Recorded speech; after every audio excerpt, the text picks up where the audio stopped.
ادامه گفتارهای رادیوی فرهنگ.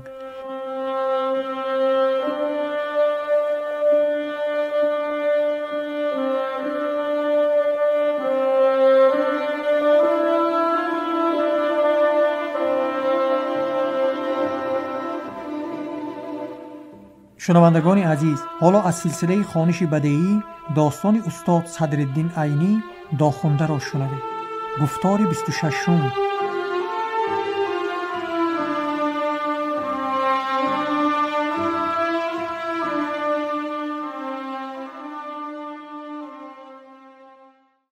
فصل 20. صاحب خروج. در لب دریای وخش در قشلاق سرگزان 500 نفر آدمانی که هر کدامشان از هر ولایت بودند آمده فرآمدند. از روی مبارکنامه جناب عالی گفت یکی از آنها، معلوم می شد که حضرت برای زیارت امیر همدانی و مدد طلبیدن از روحانیت آن به کولاب رفتند و به ما امر دادند که با هر راهی که می توانیم به مقابل اسکران سرخ ایستادگی کنیم. اکنون باید هر کدام شما در این باره فکر و ثواب دیدی خودتان را گویید که به چی راه و به چی طرز این امر عالی را به جا می آریم. شراف بای گفت دیگری، اکنون کار از کار گذشته است. شهرهای آباد و بندرگاه های سخت به دست اسکران سرخ افتاد و بالای این بلشویک ها به هر قشلاق آدم فرستاده به مردم وعظ و نصیحت کرده، خودشان را نغز نشان داده، امیر را بد کرده، همه را از ما روگردان کردند. در این حال از دست ما چی کار می آید؟ بهتر آن است که اکنون از پی این کار نگشته هر کدام ما خود را به گوشه سلامتی کشیم. جناب عالی گفت سیومی، قدر دعاگویان را ندانستند. هر وقت سپاهان را از ملایان پیش دانستند. اگر از سپاه 100 کس را عملدار کنند، از ملا بزرگ 1 کس را عملدار کردند. اگر به یک سپاه 20 قوش تنخواه دهند، به یک ملا بزرگ 1 قوش دادند. هر کدام این کارها به اهانت علما که در حقیقت اهانت شریعت است سبب شد. اهانت شریعت را باشد الاعیاذ بالله در کتاب ها کفر گفتند.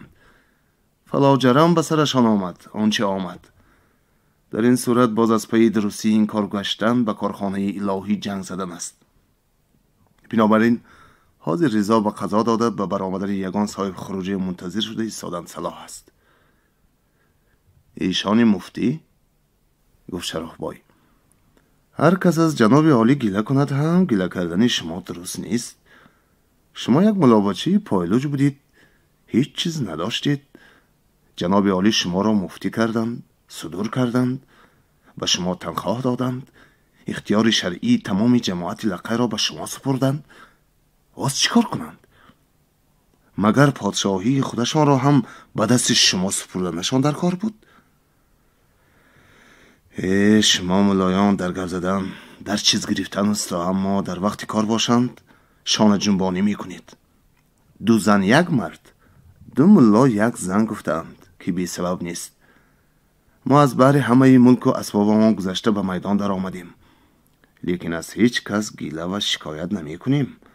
چنانچه خودی من در قرشی 150 دکان علاج بافی داشتم که تا خلیفه و شاگرد آنها 300 نفر کار می کرد. اگر کاری باغ و دهقانی هم را به این همراه کنم، تخمینا 400 نفر از در خانه من آشنان می خورد. همه این چیزها را در راه شریعت، در راه جناب عالی فدا کرده به میدان برآمدم. باز نیت دارم که تا جان در رمق دارم در این راه کوشش کنم. نو کدام یک از سرکردگان حصاری کار از کار گذشته است گفته ناامیدی کرد. به فهم من ناامیدی هیچ درست نیست. یک چند نفر بخاری به امیر مقابل برآمده به بلشویکان همراه شده دسته از پای برهنگان بی پا و سر را به اطراف خود غم کرده همین قدر کار را کردند و قریب است که تمام مملکت را صاحبی کنند. اگر ما که همه کلان شوندگان و زبده مملکت هستیم یک دل شده کار کنیم، چرا جناب عالی را که اولاد تیمورند باز به تخت بخارا شناده نتوانیم؟ بنابراین هیچ وسوسه را به دل راه نداده به کولاب رفتند و از آنجا با مصلحت جناب عالی کار سر کردن در کار است. اهل مجلس گفته شرافبای قرشگی را قبول کردند و به طرف کولاب روانه شدند.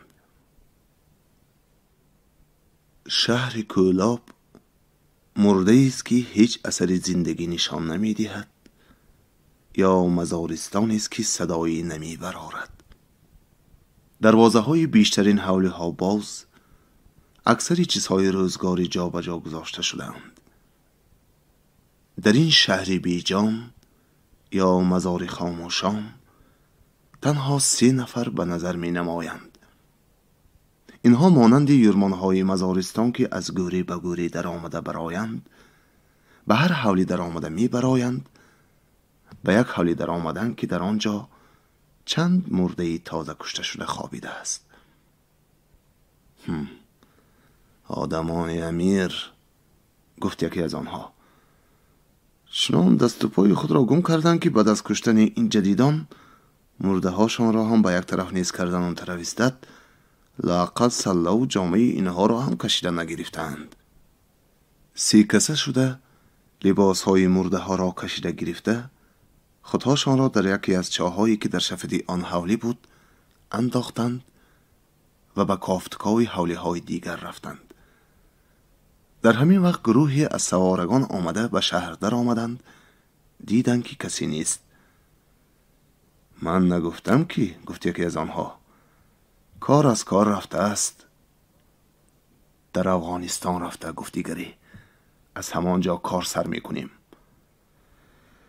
به این گفتان هم من یار شرافبای، گفت سیومی، هرچی باشد آنجا مملکت اسلامی است.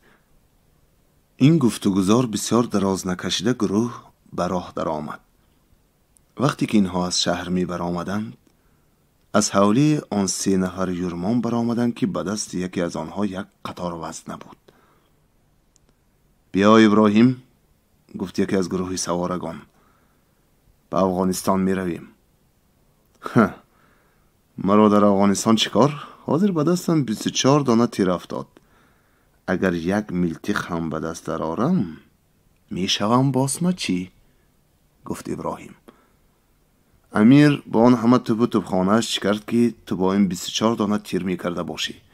بهتر آن که به افغانستان رویم و تا سربرداشتن صاحب خروجی صبر کنیم و اگر میسر شود از دولت انگلیس یارمندی گرفته بازگردیم.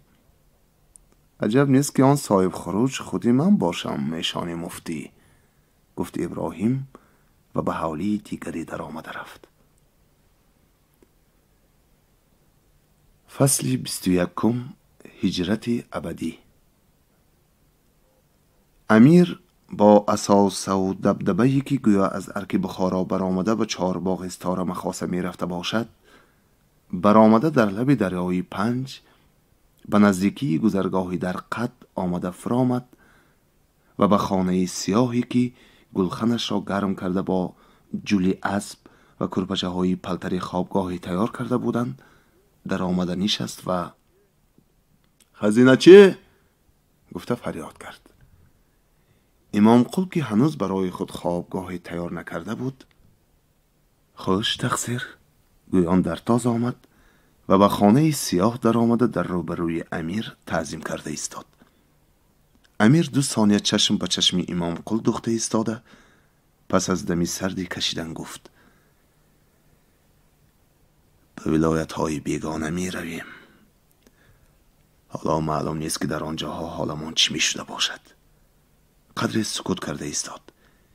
امام قل از این سکوت استفاده کرده گفت حضرتان غم نخورند، انشاءالله به دولتی عالی هیچ خلل نیست.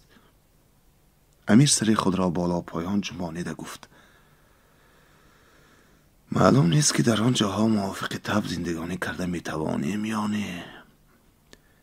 بنابراین این فرصت آخرین را که در خاک مملکت خودمان می گذرانیم غنیمت دانستن در کار است. امشب خود شما به در خانه نوبتدار شوید و فیضیچه مویز فروش را پیشی من فرستانید که من یک دمی بیغم زنم. لیکن احتیاط کنید که افغانان از این معنی خبردار نشوند. آنها آدمان سیرگف هستند و به نزدیکی خانه سیاه هیچ کس را نگذارید. امام قل 3 تعظیم بالایی هم کرده پشناکی راه رفته از خانه برآمد و بعد از 5 دقیقه یک بچه سفید روی چشم ابرویش سیاهی تخمینا 16 ساله آمده به پیش امیر در آمد.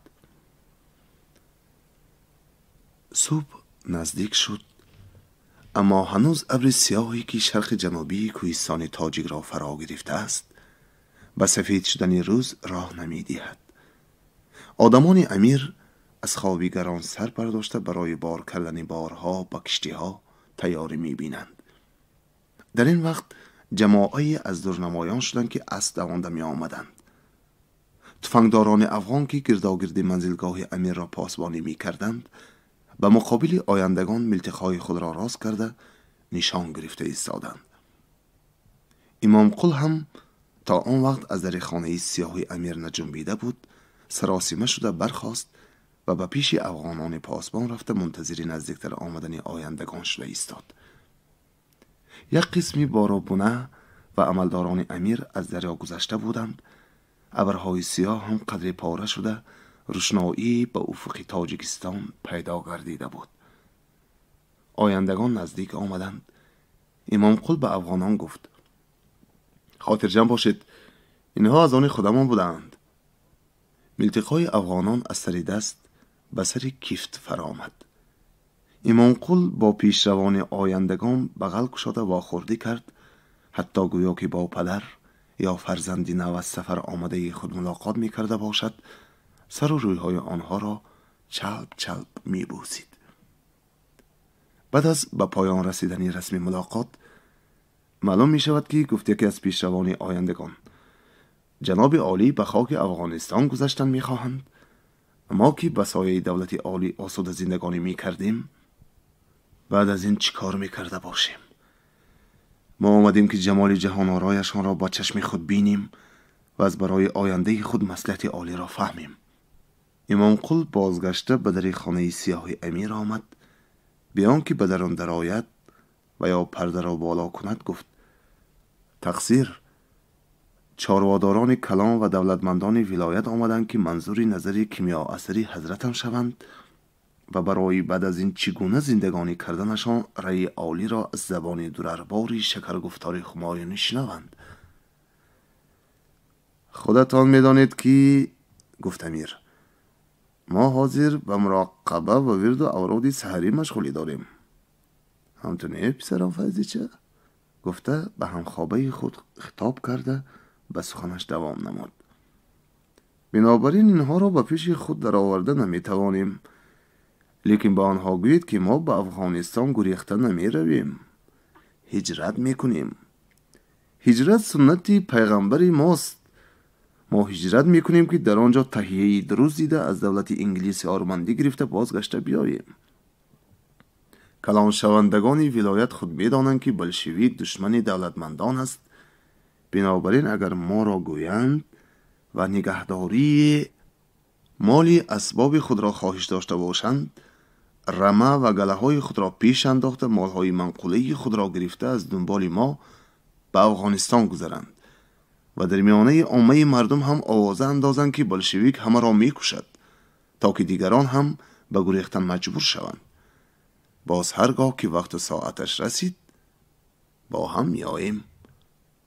امام قل آمده سفارش های امیر را به کلان شوندگان مملکت رسانید.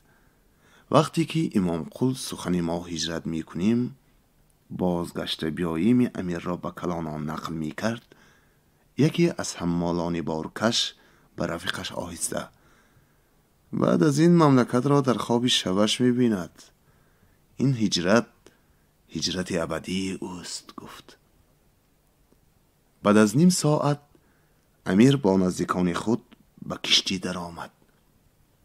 اگرچه هنوز پارچه های ابر سیاه در هوا جولان می کردند، لیکن فضای کوهستان تاجیک خیلی روشنایی پیدا کرده بود. فصل 22. دهشت. ای مردم، ناشکری شما گرفت، آسایش از میان رفت. پس از این در فلاکت، در غربت عمر گذرانی میکنید. شما قدر جناب عالی را ندانستید، به هر کاری آن کس زبان رساندید. ندانستید که کاری پادشاهان بی حکمت نیست. ندانستید که صلاح مملکت و ملک خیسروان دانند. اگر املاکداران از شما مالیت طلب کردند، شما ناراضی شدید. اگر زکاتچیان زکات شرعی خواستند، شما ناراضی شدید. اگر سرکردگان و عملداران حاصلات تنخواهی خود را فردای آن شبی که امیر گریخته رفته بود، در دوشنبه آوازه های عجیب و غریب افتاد. گویا که بلشویکان، انقلابچیان و روسان می آیند، همه را می کشند، بچگان شیرخواره را با سر نیزه میلتق می بردارند، بود و نابودی اهالی را تاراج می کنند. بنابراین هر چیز زودتر گریختن، به افغانستان رفتن یا که خود را با خانواده خود به قله های کوههای بلند کشیدن در کار است. بعد از آن که مردم با این آوازه ها داده شده بیشترینشان در فکر گریز افتادند، سرکرده به سر بلندی برآمده به مضمون سخنهای در بالا نوشته شده گپ میزد. هنوز سرکرده سخن خود را تمام نکرده بود که ملای ایستید گفته او را از سخن گفتن باز داشت و خود گپ سرکرده گفت: چنان که پیغمبر بی امت، پیر بی مرید نمی شود، این چنین حاکم هم بی پیش خدمت و پادشاه بی محرم نمی شود. مردم ما بی حیایی را بجایی رساندند که اگر حاکم یا که جناب عالی برای خود پیش خدمتی یا محرم بچه نگاه دارند، آنها را لواطگر گفته تهمت کردند و حالان که یگان کاری بدی آنها را می دیدند هم چشم پوشیده گذشتنشان در کار بود. در کتاب ها حمل مومین بر صلاح گفتند. مردم ما سخن کتاب را زیر پای انداخته از روی گمان کلانان خود را بدنام کردند. گمان از ایمان جدا می کند گفتند. بنابراین اینها همگی کافر شدند، عزت و حرمت علما را بجا نآوردند و آنها صدقه فطر، پوست قربانی، امامتی و دیگر صدقات واجبه و نافله را در وقتش ندادند یا که کم دادند. فلا جرم به سرشان آمد آنچه آمد. شما گرسوخته ملاها، گفته یک زنک ژولیدمو ملا را از سخن باز داشت و در میان هیاهوی مردم به سخن خود دوام کرده گفت: همه کار امیرتان را از روی شریعت و هر حرکت عوام را کفر نشان داده مردم را به فقیری، گدایی و غریبی انداختید. ناموس و آبروی مردم را به شریعت آراسته کرده پامال کناندید. بعد از گریختن امیر باز میخواهید که مردم را از نام وی و برای وی. مردم در هیجان آمدند و ملا: ای بی حیا، ای فاحشه، گفته دستهایش را برداشته اشارتی هجوم کرد و این زانیه را در جوال انداخته حدی شرعی زدن در کار است. چند نفر ملا بچه و با بچگان به طرف زنک دویدند و گروهی از عوام خود را به میان انداخته زنک را از دست هجوم کنندگان در ربودند. صدای زن، کوش، کش از میان مردم بلند شد. همه به یکدیگر در افتادند، اما به خوبی معلوم نمی شد که کی با کی جنگ می کند. لیکن صدای پرت پرت میلتیق که اول یگان برآمده، پس از آن یک بارگی 200-300 میلتیق به طرز شلیک خالی شد، مردم را از زد و خورد یکدیگر باز داشت. من نگفتم این است اولین اثر ناشکری شما؟ انا بلشویک آمد، زودتر گریختن در کار است، گفته سرکرده پیش در آمد و ملا هم: وعده و وعید خدا و رسولش دروغ نخواهد شد. این جزای کفران نعمتی است که شما به دولت جناب عالی کردید. گویان از میان غایب شد. بعد از 1 ساعت در شهر دوشنبه و اطراف آن کسی نمانده بود. بعد از آن که چند دفعه صدای یک بارگی خالی شدنی 100-200 میلتیق بلند شد، از طرف دریاباد شهر دوشنبه تخمینا 500 نفر سواران مسلح نمایان گردیدند و دست و میان این سواران از شاف و شمشیر و کارد و خنجر گرفته تا میلتق و تپانچه و ششپر سلاح‌های گوناگون بود. بدن بیشترین اینها جامه‌های تنگ سیرپخته فرغانگی، با پایهایشان موزه و چلوار کوبکاری تازی، به سرهاشان تلفک‌های نمدی قرقیزی بوده، پیشانه‌های همه‌شان با رویمالچه‌های شاهی یا الوان بسته بود. سواران با همین شکل و شمایل در حالتی که میلتخا را به سر دستهاشان داشته مهیای پرانیدن بودند، در تاس به شهر در آمده تا پیش قرغان آمدند و پس از آنکه یک بار دیگر میلتخا را یک بارگی خالی کردند، یکی از اینها که به سرش سله داشت و دیگری که جامعه کندل پوشیده میانش را از روی با کمربند طلا بسته بود گفت: انا اصغر 500 این شهری از آدم خالی، از مال پر به تو پیشکش. تو برای یک بیاندیشگی ابراهیم گلو همه ما رو عیبدار مکن. مخصوم، گفت آدمی جامعه کندل پوش، ازبکانی ما میگویند که قارنمو چنی اغلمه من، قدرمو چنی اغلمه من در زیر دستی کوری شیرمت باشم هم نصف فرغانه را خودم میپرسیدم. خودم خان، خودم بیک بودم. من همه عزت و حرمت و شأن و شوکت خود را گذاشته به گپی تو در آمده برای یاری دادن به امیرت به نیت غذا آمدم. به جای آنکه مرا همتان میهمانداری کنید، ابراهیم گلوت بی حرمت کرد. باز میگویم که مخصوم میگوید گناه یک ابراهیم را به سر همه ما بار نکن. جناب عالی باشند تو را خوب حرمت کردند و تو عملی اشک خباشگی، جامعه کندل و کمربند طلا دادند که برای رسیدن به این عمل و انعامها سالها به دربار عالی خدمت کردن در کار بود. اگر چیزگویی انا گیر انا چیز از قرغان گرفته تا حوله های فقرا از مال و اشیا پر است. بگیر آنچه که میگیری. اگر با اینها هم سیر نشوی، از دوشنبه گرفته تا غرب هر چی که از پیش برایت، خواه گله اسب باشد، خواه رمه گوسفند و خواه مال و اسباب خانه، همگی مالی من و توست. کیست که در این ولایت بدمی این میلتخا برآمده پیش راهی من و تو را گیرد؟ غرم باشد آنجا خانه خودی من است، در آنجا کسی نیست که از گفت و فرمان من سر تابد. اگر بچگان شیرمکان را فوزیل مخصوم آمد گفته ترسانند، از گریه باز می ایستند. در آنجا تو را چند روز میهمان میکنم، عزت و حرمتت را بجا میآورم. کدام وقتی که از عزت سیر شدی به فرغانه‌ات میفرستانم. هنوز این سردار گله‌گزاری و عذر و معذوری خود را به پایان نرسانیده بودند که 5 سوار دیگر از تخته آمدند. زود باشید که اسکران سرخ به این سو نگاه کرده از حصار برآمدند، گفته همه را در جنبش آوردند. بعد از چند ساعت اسکران سرخ بلشویکان، انقلابچیان، با کسانی که از بایسون تا حصار در راه با خواهش خود به آنها همراه شده بودند به شهر دوشنبه در آمدند که آنجا نه آدم مانده است و نه چیز.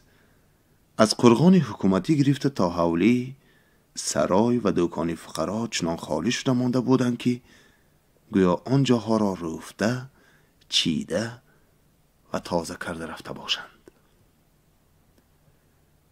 فصل 23 میتینگ.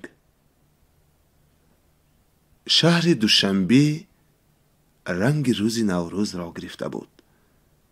کوچه ها پر از آدم های گوناگون، رونده به دشواری راه می یافت. در حولی ها باشد غیر از صاحب خانه هشان باز میمان هایی هستند که برای تماشا کردن این روز نو از قشلاق و صحراهای دوردست آمدند.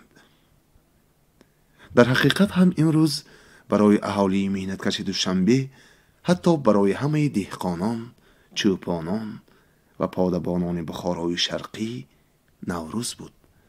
امروز روزی نوی بود که استبداد کهنه چندین ساله امیر و امیری از میان رفته و برای حکومت شورایی که نوترین اصول حکومتداری جهان است ته کرسی گذاشته شده بود. امروز روزی نوی برادری و الفت بود که پس از آن همه دهشت و و وحشت امیر و امیری از آینده پرسایشی نزدیکی مژده می رسانید. امروز کسانی که از این پیش هیچگاه یکدیگر را ندیده بودند بغل گشاده با هم ملاقات می کردند. یک تاجیک چارق پوشی درید لباسی سله‌دار با یک شخصی که بتینکه اروپایی در پا، شبکه فرنگی بر سر و تجرکه و بروک در بر دارد با کمال گرمی با هم واخوری می کنند. دهقانی که یک خروار گندم آورده به بدل آن گزوار قند، چای و پول گرفته است به هم قشلاقی خود می گوید. آنچه آدمان امیر و ملایان گفتند که بولشویکان همه را تاراج می کنند همه دروغ و تهمت بوده است. ما تا حال یاد نداریم که دهقانی به در حکومت غله آورده به بدلش چیز گرفته باشد. اما حالا من یک جوال گندم آورده هم مال گرفتم و هم پول.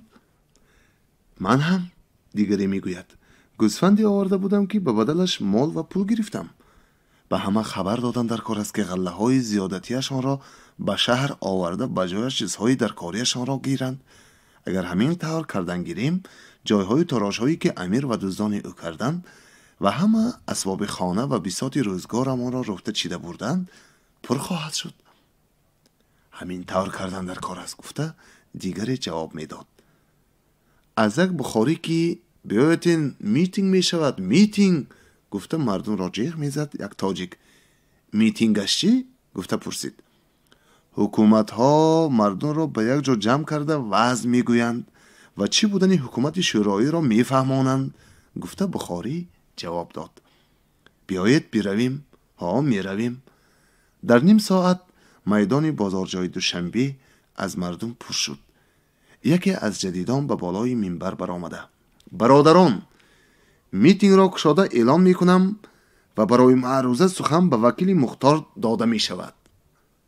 هنوز وکیل مختار به منبر نبرآمده صدای قرصک و چپک به آسمان پیچید. یک شخصی بلند قامتی زردینروی رنگکنده کمخون به منبر برآمد. قرصک و چپک تکرار یافت. برادران انتخین گفته وکیل مختار به گپ درآمد.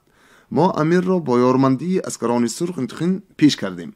انتخین بعد از این حکومت از آن خلق است. در این حکومت طرفداران امیر را انتخین راه نیست. از راست ایستادگان یکی به دیگری کسی را نشان داده آهسته گفت این را میشناسی؟ چرا نشناسم؟ عبدالرحمن مینگ باشیده؟ وای در اینجا چی کار میکند؟ حاضر هم آدمی کلان است. وکیلی آزوقه است. من گندم را به همین آدم سپردم. میخواست به من پول و مال نداده پیش کند. جنجال کردم. یک بخاری به سر جنجال آمده به وی کاهش کرد و به من مال و پول داد. دمش به درونش افتاده چیزی گفته نتوانست. اگر زمان امیر میشد میدیدی چی کار میکرد؟ مگر این طرفدار امیر نیست که باز به در حکومت راه یافته است؟ من چی دانم؟ کلانان میدانند. وکیل مختار به سخن خود دوام کرده گفت عملدارانی که انتخین در وقت حکومت امیر به مردم ظلم کردند انتخین به جزای سخت خواهند رسید. یکی از آن دو نفری که درباره عبدالرحمن مینگ باشی گفتگوزار کرده گوششان را به وکیل مختار داده چشمشان را از مینگ باشی نمی کندند به رفیق خود گفت ببین که از این گپی وکیل مختار رنگ مینگ باشی کند. چرا رنگش نکند؟ دیگرش جواب داد و در وقت امیر کمکک ظلم نکرده است. خصوصا در همین 5 ماه آخری که امیر در اینجا بود 5000 نفر عسکر و عملدارانی دربار او را این آدم با خون فقرا سیر کرد. در خانه کسی حتی برای یک روز هم آذوقه نمانده گرفت با آنها خوراند. از جزای عمل خود ترسد. درسته؟ ما گفت وکیل مختار انتخین به عملدارانی که به ما از صدق دل خدمت می کنند معامله خوب خواهیم کرد و مکافات ها خواهیم داد. با شنیدن این سخن وکیل مختار بر روی عبدالرحمن اندک خون دمید، لیکن از سر خود را خم کرده در اندیشه افتادنش معلوم می شد که هنوز در دل ناباوری دارد. وکیل مختار سخن خود را با پایان رسانده در زیر چپکزنی های بسیار از منبر فرآمد. پس از وی باز یک چند بخاری پیدر هم به منبر برآمده نزدیک به مضمون نطق وکیل مختار گپ زدند. در آخر میتینگ یک زن ژولیدمویی که به سرش فرنجی دریده ای داشت به منبر برآمد. در اثنای گپ زدن جوشیده رفته فرنجی را از سر هوا داد.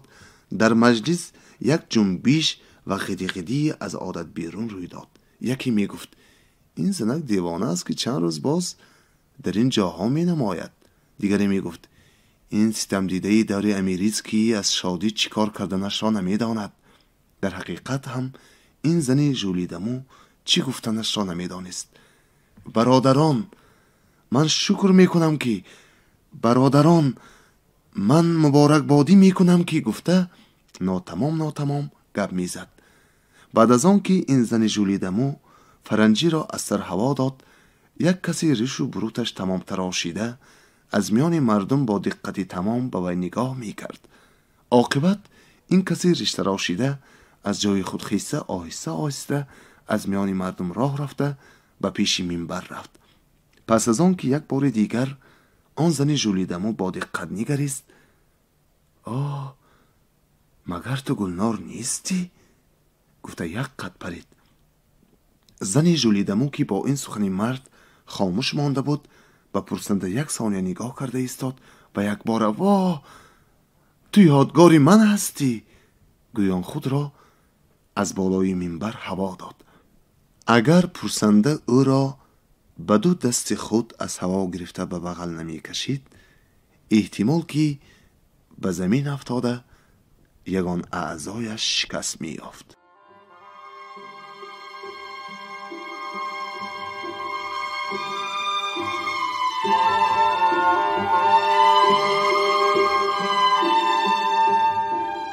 شما گفتار 26 را از سلسله خوانش بدیعی از داستان استاد صدرالدین عینی داخوانده شنیدید. راوی حبیب الله عبدالرزاقов.